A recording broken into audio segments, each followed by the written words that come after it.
Visión. El sentido de la visión nos permite identificar objetos, movimientos. Es tanta su importancia que aproximadamente la mitad de la corteza cerebral está dedicada al análisis de la visión. El ojo es el encargado de la visión, es el órgano encargado de la visión.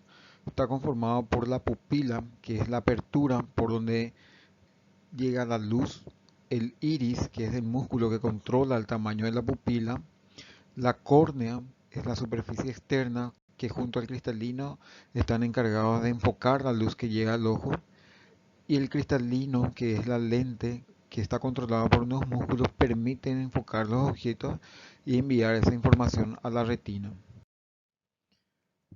Después le tenemos a la esclerótica, que es la capa fibrosa que protege al ojo, la retina, que es la capa donde se va a procesar y transmitir la información, y la coroides, que es la capa de los vasos sanguíneos detrás de la retina, que le va a proporcionar entonces al ojo los oxígenos y nutrientes necesarios.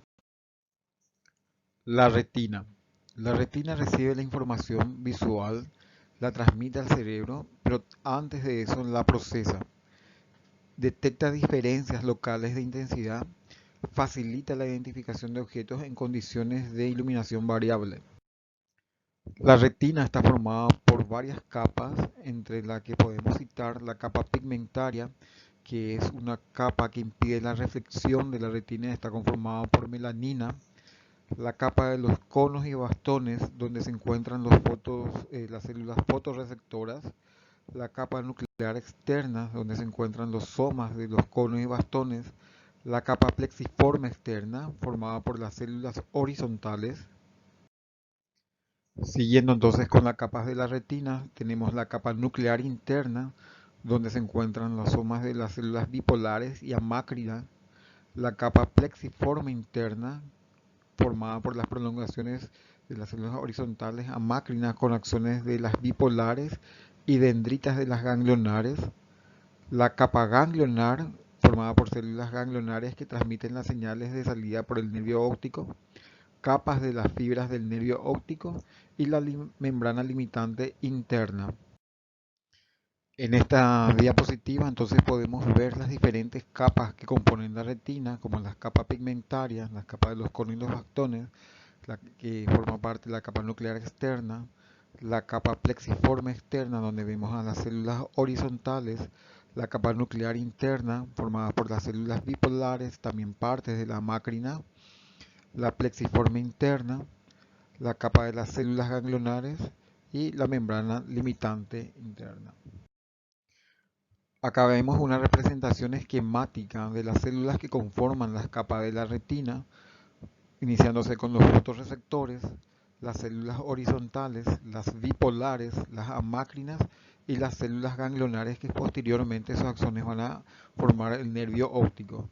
Esta disposición se debe a que para captar la mayor información posible. Entre los componentes de la retina podemos citar a los receptores, que se dividen en bastones y conos. Los bastones son aquellos que reaccionan a bajos niveles de iluminación, conos reaccionan en condiciones normales de la iluminación. Después le tenemos al disco óptico o punto ciego. Es el punto donde parte el nervio óptico, no tiene fotorreceptores, por lo que en ese punto no se percibe la luz. Este es un pequeño test para demostrar la presencia del punto ciego. Este test o ejercicio consiste en tapar el ojo derecho y mirar con el ojo izquierdo el botón azul y acercarnos lentamente a la pantalla, y en un momento dado vamos a dejar de percibir el botón rojo. Es el momento donde entonces la imagen cae sobre el punto ciego y no se forma. Siguiendo con los componentes de la retina, le tenemos a la fóvea. La fóvea es la parte central de la retina, mide aproximadamente 0,3 milímetros de diámetro. Es el lugar donde existe mayor densidad de fotorreceptores, pero todos del tipo cono. Se caracteriza por tener buena resolución espacial, pero peor sensibilidad a la luz. En esta imagen, continuando entonces con los componentes de la retina, podemos ver la fóvea, el punto ciego y la periferia de la retina. La periferia de la retina, que está poblada por más bastones y menor cantidad de conos. Esta zona es, por lo general es más sensible a la luz, pero tiene peor resolución espacial. Hablemos ahora sobre los fotorreceptores. El primero de ellos, los bastones. Son los más abundantes, aproximadamente unos 125 millones. Miden entre 2,5 a 5 micras. Están divididos en segmentos, al igual que los conos. Hay un segmento externo donde se encuentra una sustancia fotosensible denominada rodoxina. Un segmento interno que está donde se encuentra el citoplasma y las mitocondrias. Y el cuerpo sináptico, donde se encuentra el núcleo y las conexiones con las células bipolares y las horizontales. Se caracterizan por ser más sensible a la luz, unas 1000 veces más sensible, permiten la visión nocturna, la luz normal lo satura y lo inhibe. El otro fotorreceptor son los conos, que son menos abundantes, miden entre 5 a 8 micras. Su pigmento también tiene un pigmento fotosensible. El pigmento de los conos se le llaman pigmentos sensibles al color y son el rojo, verde, azul. También están divididos en segmentos externos, donde se encuentra el pigmento de color, interno, donde se encuentra el citoplasma, y el cuerpo sináptico, donde se encuentra el núcleo. Vemos entonces cómo están conformados los fotorreceptores, que están conformados por un segmento externo, un interno y el cuerpo sináptico. En el externo se encuentran las sustancias fotosensibles, en el interno las mitocondrias, el citoplasma, en el cuerpo sináptico entonces se encuentra el núcleo y las prolongaciones para la sinapsis. Una microfotografía mostrando cómo serían entonces cómo serían los fotorreceptores del tipo cono y del tipo bastones. Para la visión de un objeto se produce en la retina un fenómeno que se denomina fotoquímica de la visión, que es la producción de la transducción fotoquímica eléctrica de las señales que le llegan a la retina. Ahí ocurre primeramente una estimulación de los fotorreceptores, un cambio de la permeabilidad iónica, génesis del potencial del receptor y liberación de neurotransmisores. Los fotorreceptores, recordemos entonces que tenían un segmento interno y un segmento externo, básicamente. En el segmento interno se encuentra la bomba de sodio y potasio que impulsa el sodio desde el interior al exterior, promoviendo un potencial negativo. En el segmento externo es permeable al sodio en la oscuridad, que hace que disminuya el potencial negativo, dejando un potencial de receptor entre menos 25 a menos 30 milivoltios. Tanto los conos como los bastones tienen sustancias fotosensibles. En los bastones esa sustancia se denomina rodoxina, que está conformada por la oxina en el retinal, y en los conos esa sustancia se denomina pigmento de los conos o pigmentos de color. En la oscuridad, entonces, vemos que en el segmento interno existe una bomba de sodio y potasio que permite la salida del sodio y la entrada del potasio, generando un potencial negativo. En el segmento externo, por el contrario, existen canales activados por el monofosfato de guanosina cíclica que son permeables al sodio, generando entonces en combinación tanto el segmento interno como externo un potencial de entre menos 25 a menos 30 milivoltios.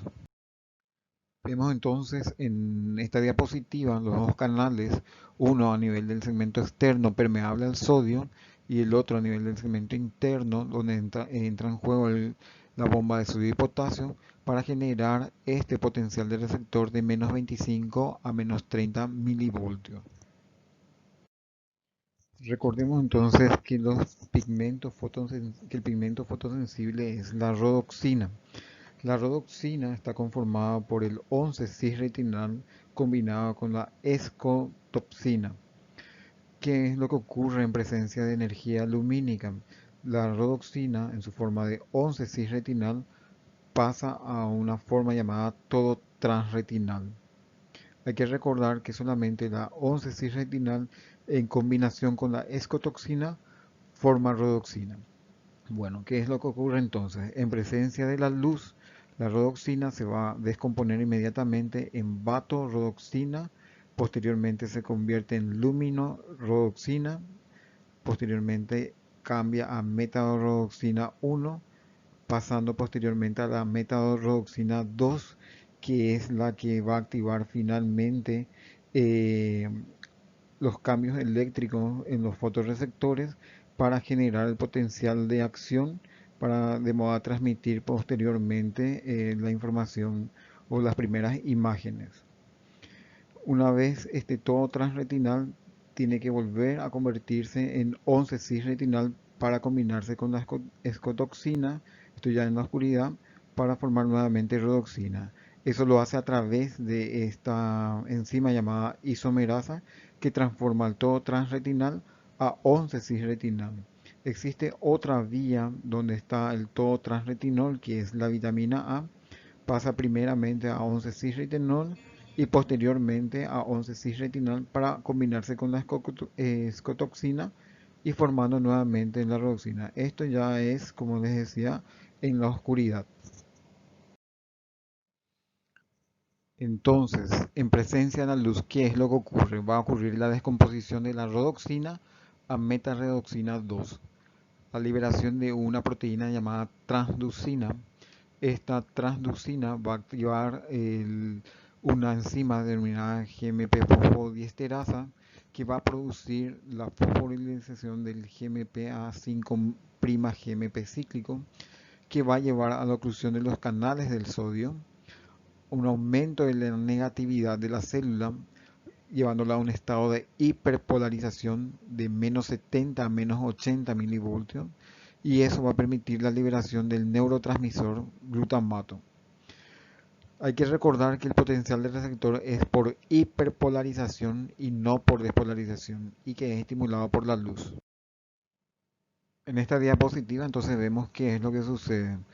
Cuando la luz estimula la redoxina para descomponerse, la metadorroxina o la rodoxina activa va a actuar activando la proteína G denominada transducina, que va a actuar sobre esta enzima que es la fosfodiesterasa, y la fosfodiesterasa va a actuar sobre el GMP cíclico de los canales de sodio y le va a hidrolizar para formar el GMP cíclico, el 5' GMP, que va a ocluir los canales de sodio, impidiendo entonces que el sodio penetre la célula, llevando a un estado de ultranegatividad o de un estado de hiperpolarización. Una vez más, entonces, para mostrarle qué es lo que ocurre en presencia de la luz, lo que esquemáticamente va a ocurrir es que se va a activar, al descomponerse la rodoxina, lo que va a activar es la proteína de transducina que va a hidrolizar al GMP cíclico, y este GMP cíclico es el que normalmente mantiene abiertos los canales para el sodio y va a producir la oclusión del canal del sodio, y esto va a llevar a un estado de hiperpolarización que por ese estado de hiperpolarización va a permitir la liberación del neurotransmisor glutamato en este caso. Visión de los colores. ¿Cuál es la teoría de la visión de los colores? El ojo humano es capaz de detectar todas las gradaciones del color cuando solo las luces monocromáticas azul, verde y roja se mezclan en proporciones adecuadas en diversas combinaciones. La visión de los colores está generada por dos conos, esos fotorreceptores que tienen en su interior unos pigmentos fotosensibles llamados pigmentos de color, que están formados por la fotoxina con el retinal. Básicamente existen tres pigmentos de color que son estimulados por la luz. Cada uno tiene una cierta longitud de onda. Si tenemos el azul, que tiene una longitud de onda de 445 nanómetros, el verde de 535, el rojo de 570. Se llama daltonismo rojo-verde a la falta, por ejemplo, de conos verdes y rojos. Pueden distinguir, no, o sea, no pueden distinguir los colores que se encuentren en ese espectro.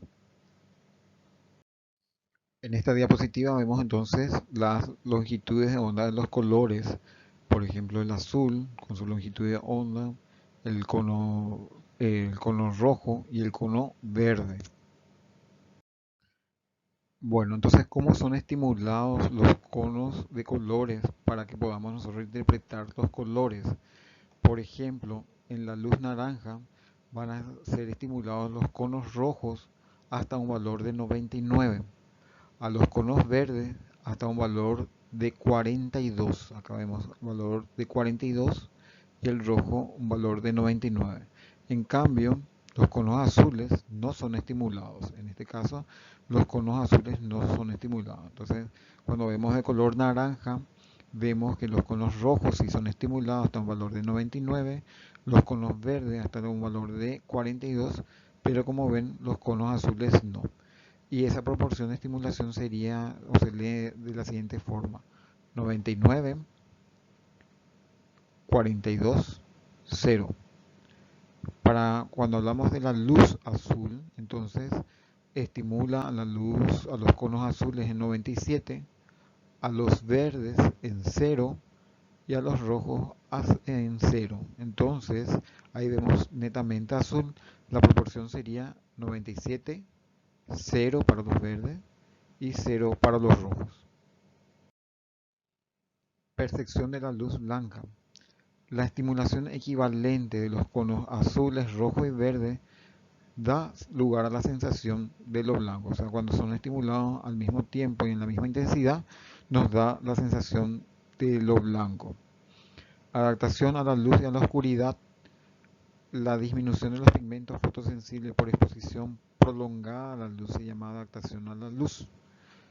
La recuperación de los pigmentos fotosensibles por exposición a la oscuridad se llama adaptación a la oscuridad. Función nerviosa de la retina. Los fotorreceptores, que son los conos y los bastones, hacen sinapsis con las células bipolares y horizontales. Las células horizontales transmiten la señal en forma horizontal desde los conos y los bastones a las células bipolares. Estas células bipolares transmiten la señal en forma vertical desde los conos, bastones y células bipolares hacia las células ganglionares y amácrinas. Las células amácrinas transmiten señales en dos direcciones: una directa desde las células bipolares hasta las células ganglionares y otra horizontal desde las células bipolares hasta las células ganglionares u otras células amácrinas. Las células ganglionares van a transmitir la señal desde la retina al cerebro a través del nervio óptico. La retina entonces tiene un sistema de visión antiguo representado por los bastones y un sistema de visión nuevo que es la vía de los conos. Las vías de los conos se caracterizan por que las neuronas son mayores y tienen la velocidad de los impulsos nerviosos son de 2 a 5 veces de, de mayor velocidad que la de los bastones. Los conos tienen una vía directa representada por la sinapsis de los conos a las células bipolares y posteriormente a las células ganglionares. También pueden tener sinapsis con las células horizontales que envían señales inhibitorias, igual que las células amácrinas que envían señales laterales. Ahora, las vías de los bastones, como decíamos, es una vía más lenta, antigua, y está ejemplificada por la unión de los bastones con las bipolares. Después hacen sinapsis con las amácrinas y estas a su vez con las células ganglionares. Es una vía mucho más lenta de la visión. En esta diapositiva entonces vemos las vías directas de los conos mucho más rápidas, como los conos hacen ya sinapsis con las células bipolares y posteriormente con las células ganglionares. También pueden tener, como decíamos, sinapsis con las células amácrinas y con las células del tipo horizontales. Para estas envían señales inhibitorias. Acá en la vía de los conos, perdón, en la vía de los bastones, vemos que se unen primero con una célula horizontal central. Esta a su vez va a terminar uniéndose con la amácrina y después con las ganglionares. Esta vía representa la vía antigua, esta es la vía moderna, Esta sería la vía directa de los bastones y esta sería la vía directa de los conos.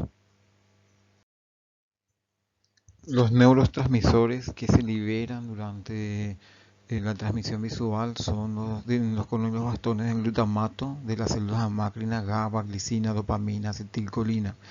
Hay que recordar que la transmisión de los impulsos a nivel de la retina, salvo las células ganglionares, es por transmisión electrotónica, es decir, a través de flujo de corrientes eléctricas. La importancia de la transmisión electrotónica radica en que permite una conducción escalonada de la potencia de la señal. Por tanto, en el caso de los conos y los bastones, la magnitud del impulso de salida hiperpolarizante está directamente relacionada con la intensidad de la iluminación. No queda reducida al todo o nada como sucedería con cada potencial de acción aislado. Siguiendo con las funciones de la retina, tenemos a las células horizontales que hacen sinapsis con los conos y bastones y además de las células bipolares. Su función es enviar señales inhibidoras. Sirven para la transmisión de señales con su debido contraste.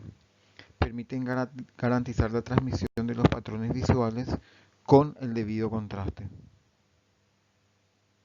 Acá tenemos el haz luminoso, la zona de excitación y la zona de inhibición, producida por las células horizontales. Las células dipolares existen del tipo hiperpolarizante y despolarizante. Reciben también señales en forma directa e indirecta de los conos y de los bastones. Su función, mitad de ellas envían señales positivas y la mitad señales negativas. Participan también en el mecanismo de inhibición lateral. Las células amácrinas. Existen 30 tipos diferentes cuya función son múltiples. Por ejemplo, forman parte de la vía directa para la visión de los bastones. Otras responden potentemente cuando se comienza una señal visual. Otras presentan señales enérgicas cuando desaparece una señal visual. Las células ganglionares tenemos del tipo W, X e Y. Por ejemplo, las de W, la excitación proveniente de los bastones, son señales lentas que se envían al nervio óptico. Son sensibles para la detección de movimientos y tienen cierta función en la visión de la oscuridad. Las células ganglionares del tipo X de campo estrecho transmiten los detalles finos de la visión, trabajan en la visión de los colores y las señales y son señales rápidas, 50 metros por segundo, tienen un campo amplio de la visión, responden a modificaciones rápidas de imágenes visuales. Otro tipo de células ganglionares, las del tipo P y las del tipo M. Las del tipo P son sensibles a las señales de detalles finos y colores, y las del tipo M sensibles a señales de bajo contraste y de rápido movimiento. Excitación de las células ganglionares. La transmisión de los impulsos en las células ganglionares se realizan a través de potenciales de acción repetitivos de 5 a 40 por segundo. Respuesta encendido-apagado. Depende de los cambios de intensidad de la luz. Impulsos rápidos cuando se enciende la luz y posteriormente los impulsos descienden rápidamente cuando se apaga la luz. En las células ganglionares, la transmisión de señales que indican contraste en la escena visual se realiza a través de mecanismos de inhibición lateral. Ello facilita la detección y el realce del contraste. La transmisión de los colores se realiza básicamente por el mecanismo de contraste también. Por ejemplo, si los tres conos al mismo tiempo excitan una célula ganglionar, los tres conos rojo, azul y verde, no se va a detectar ningún color. En cambio, cuando un cono de un solo color, ejemplo el rojo, excita una célula ganglionar y el otro cono, por ejemplo el verde, lo inhibe, permite ver el color, en este caso el rojo. Este mecanismo permite que la retina comience a distinguir los colores. Vías visuales. Las vías visuales básicamente están formadas por la retina, nervios ópticos, el quiasma óptico, donde se produce el decusamiento de las fibras nasales, posteriormente unión de las fibras nasales con las temporales del lado opuesto, forman así la cintilla óptica, sinapsis en el núcleo geniculado lateral dorsal del tálamo, fibras genículo-calcarinas llegando a la corteza visual primaria. Acá vemos entonces la retina, comienza el nervio óptico, se produce en el quiasma óptico el decusamiento de las fibras, posteriormente llegan al cuerpo geniculado lateral las radiaciones ópticas para llegar a la corteza visual. ¿Cuál es la función del núcleo geniculado lateral dorsal del tálamo? Es la transmisión de la información visual desde el tracto óptico hacia la corteza visual. Entonces filtra la transmisión de impulso hacia la corteza visual. La función del núcleo geniculado lateral dorsal del tálamo es la transferencia de información a través del tracto geniculo-calcarino. La información es precisa punto por punto. La información de cada ojo se mantiene separada en el núcleo. Las capas, hay que recordar que este núcleo está conformado por 6 capas. Las capas 2, 3 y 5 reciben información del ojo del mismo lado, mientras que las capas 1, 4 y 6 reciben información contralateral. Entonces aquí vemos las capas del núcleo geniculado lateral dorsal y cómo van recibiendo las diferentes capas la información de cada retina. Continuando entonces, la función del núcleo geniculado lateral dorsal del tálamo, habíamos dicho que era filtrar la transmisión de impulsos hacia la corteza visual. Reciben señales provenientes primero de las fibras córtico-fugas, que son retrógradas de la corteza visual hasta el núcleo geniculado, y de las zonas reticulares del mesencéfalo. Son señales inhibidoras, sirven para realzar la información visual que se deja pasar. Otras divisiones de las funciones del núcleo geniculado lateral dorsal del tálamo, las capas 1 y 2, llamadas también capas magnocelulares, por tener células grandes, tienen conexiones de las células ganglionares tipo I, Y, son vías rápidas pero ciegas para el color. La conducción punto por punto es mala. Después tenemos las capas del 3 al 6, llamadas capas parvocelular, conexiones de las células ganglionares del tipo X. La información del color da información del color, pero su velocidad es lenta. La corteza visual está ubicada en los lóbulos occipitales. Podemos clasificarlas en corteza visual primaria y corteza visual o áreas visuales secundarias. La corteza visual primaria se ubica en el área de la fisura calcarina. Es la estación terminal de las señales directas procedente de los ojos. La corteza visual primaria está compuesta por 6 capas. La capa 4 recibe la mayor parte de las fibras genículo-calcarinas.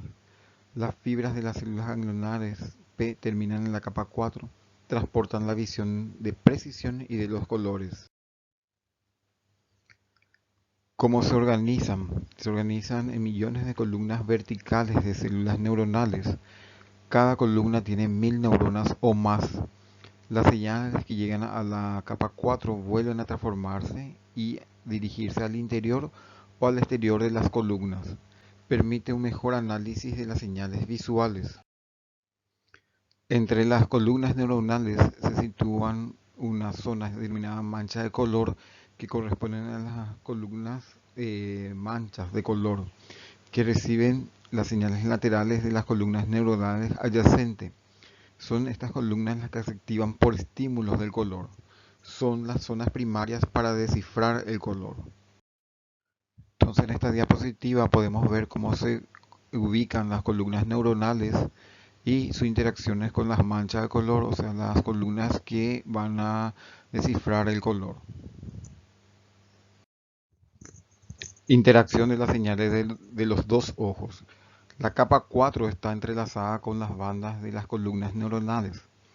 La actividad de un ojo penetra en forma intercalada en las columnas de una banda, alternando con el otro ojo.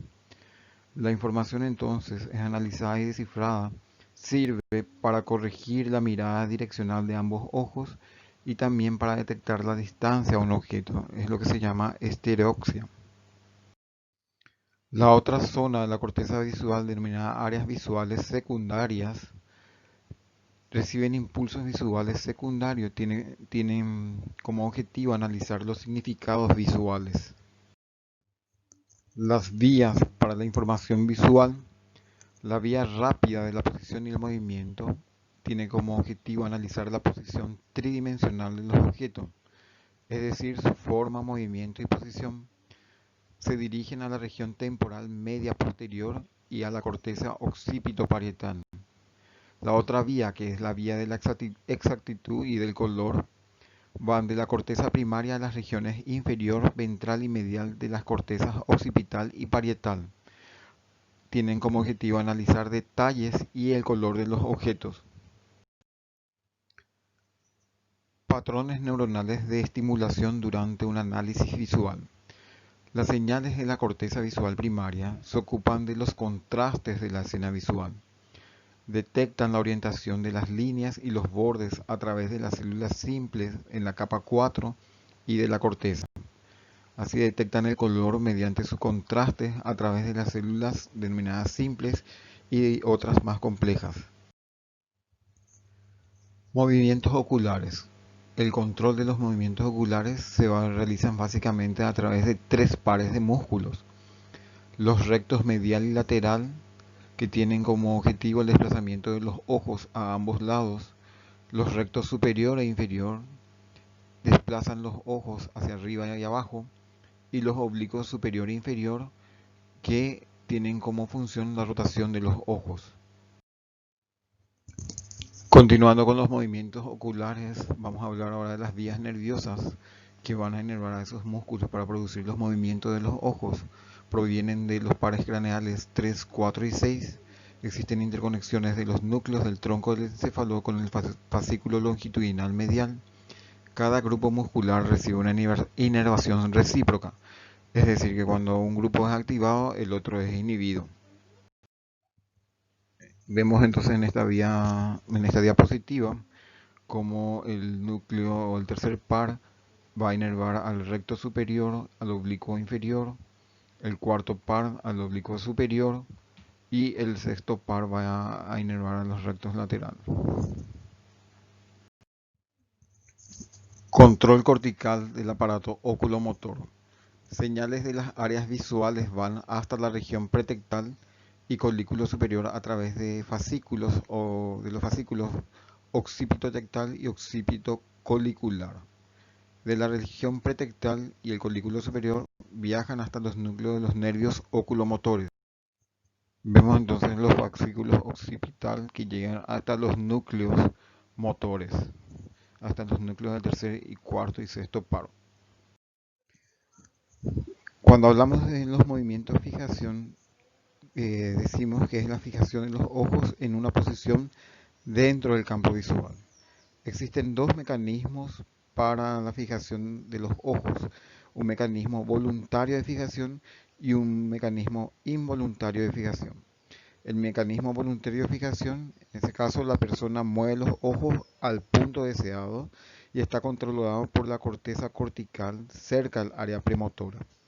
Cuando hablamos del mecanismo involuntario de fijación, los ojos se mantienen en el punto deseado y su control pertenece a las áreas visuales secundarias. Hay que considerar dentro del mecanismo involuntario de fijación que los ojos tienen movimientos constantes e involuntarios como el temblor continuo, la lenta traslación y el movimiento sacudida. Entonces ahí actúan los colículos superiores para mantener la capacidad de fijación involuntaria sobre el objeto deseado. Movimientos sacádicos es uno de los movimientos de fijación. Sucede cuando la persona está en movimiento, entonces los ojos fijan en los elementos más destacados de la escena. Esto se da en una velocidad de salto de 2 a 3 saltos por segundo. Es decir, se fijan en los elementos más importantes en las escenas, saltando los elementos secundarios. Este movimiento se llama movimiento optocinético. Otro movimiento de fijación son la fijación de objetos en movimiento. Los ojos están fijos sobre los objetos en movimiento. Esto lo realiza a través de mecanismos cortical que detectan la trayectoria del objeto y consigue una trayectoria similar para los ojos. Giro de los ojos y de la cabeza. Ante una perturbación visual, se produce una representación topográfica en los colículos superiores de diversos puntos de la retina. Enseguida se produce la transmisión de señal a los núcleos oculomotores y se produce el giro de los ojos. La transmisión es a través del fascículo longitudinal medial que va a promover el giro entonces de la cabeza también. Fusión de imágenes. Ocurre a nivel de la corteza visual. Ambas retinas entonces transmiten las señales hasta los cuerpos geniculados en forma paralela. Los cuerpos geniculados luego la transmiten a las neuronas de la corteza situadas en forma paralela. Recién ahí ocurre una interacción de las neuronas entre sí que permiten un fenómeno denominado excitación por interferencia. Este fenómeno permite regular la imagen hasta obtener una imagen adecuada y fusionada. Continuando entonces con los movimientos oculares, hablamos del control autónomo de la acomodación y la apertura pupilar. La inervación ocular está dada por las fibras nerviosas simpáticas y parasimpáticas. Las fibras preganglionares parasimpáticas nacen del núcleo de Edinger-Westphal y viajan hasta el ganglio ciliar, donde hacen sinapsis y envían fibras a través de los nervios ciliares. La función de los nervios ciliares actúan sobre el músculo ciliar controlando el enfoque del cristalino y también actúan sobre el esfínter del iris para contraer la pupila.